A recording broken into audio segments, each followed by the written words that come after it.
Well, thank you, Mr. Chairman, and Mr. Mifumi for agreeing to waive me on to today's hearing. Thank you, Mr. Greenblatt, for being here.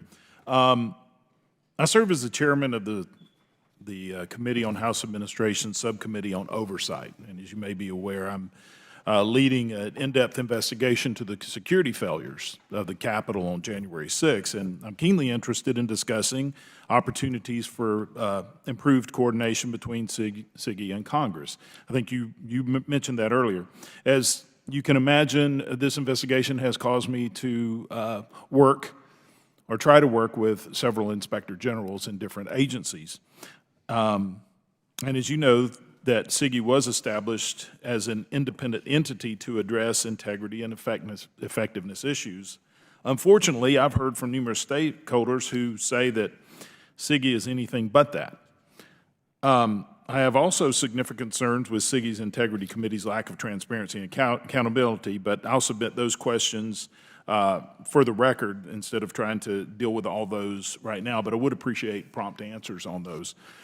Let me get on to the issues that I think are most prevalent right now. Following the events on January 6th, the Department of Homeland Security Office of Inspector General opened 3 different investigations. One regarding DHS intelligence failures, a second focusing on the Secret Service, and a third regarding DHS law enforcement response. 4 years later, we're coming up on 4 years, only one of those reports have been published, and that's the one on DHS intelligence failures.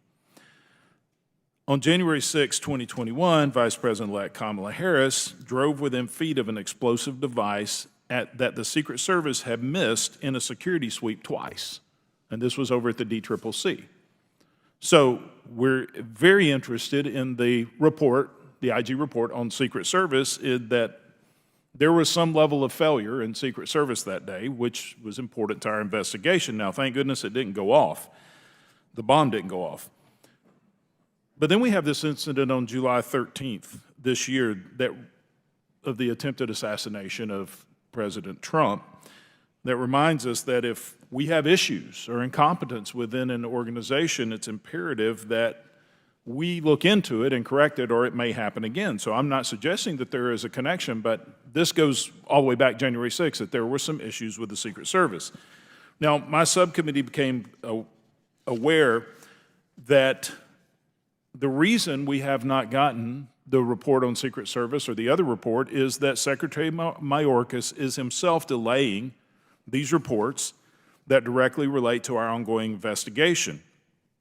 In addition, my subcommittee has discovered numerous significant issues in a DoD IG report that focused on the delayed deployment of the D.C. National Guard to the Capitol on January 6.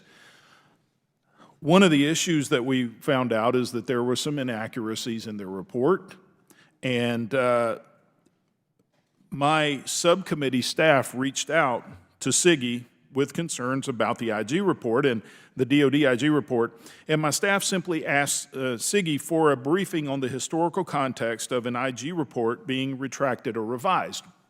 We wanted a briefing from your organization on, can an IG retract or revise a report? However, CIGIE forwarded that email over to the very entity, the DoD IG.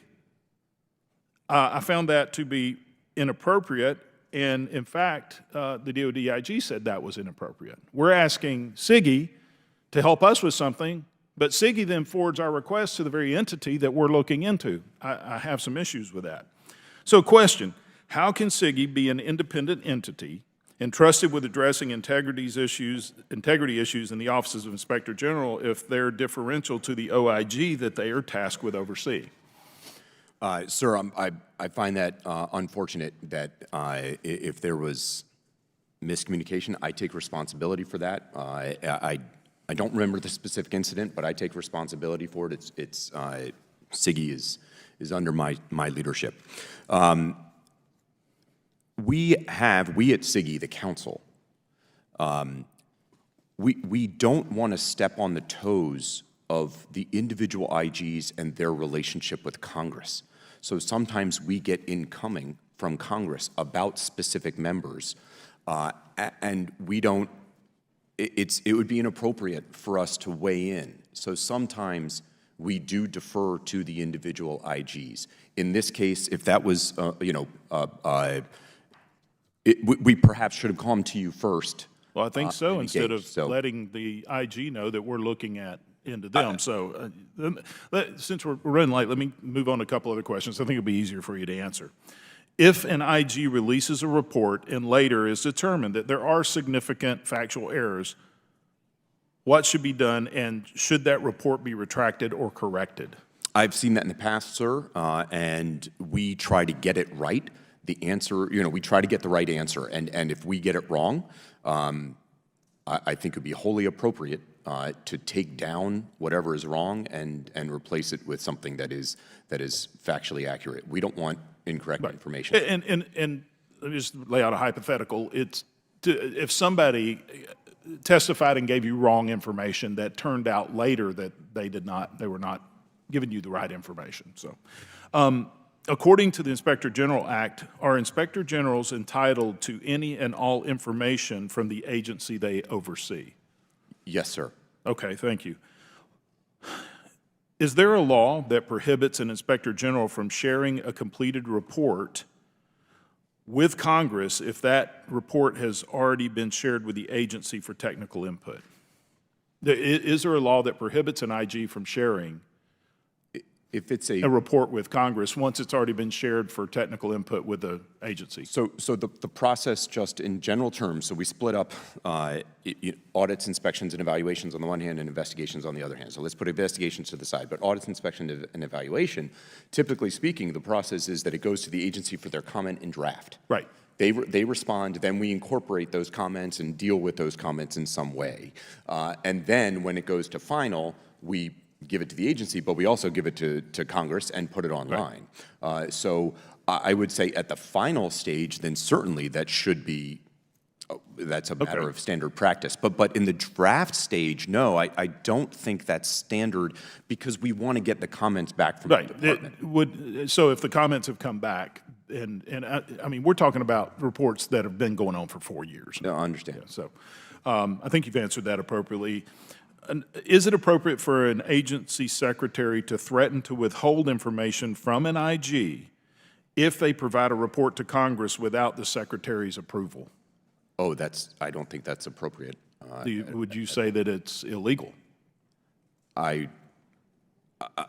don't know the answer to that, and I hesitate to wade into a situation. Well, thank you. This is something that we're dealing with. Is a secretary telling the IG if they release a report to Congress, they won't have access to any future information. I have a big problem with that. I can't speak to a single specific situation, but that I would in hypothetical situations I would not support that. Okay, because that is exactly what we're getting from the DHS IG. Is that they can't release this report because Secretary Mayorkas is refusing to give them access to future information. So, Mr. Chairman, I've got some other questions that I can submit for the record. I know that I just heard the bell, so I think they're calling votes, and with that, I'll yield back. In fact, the gentleman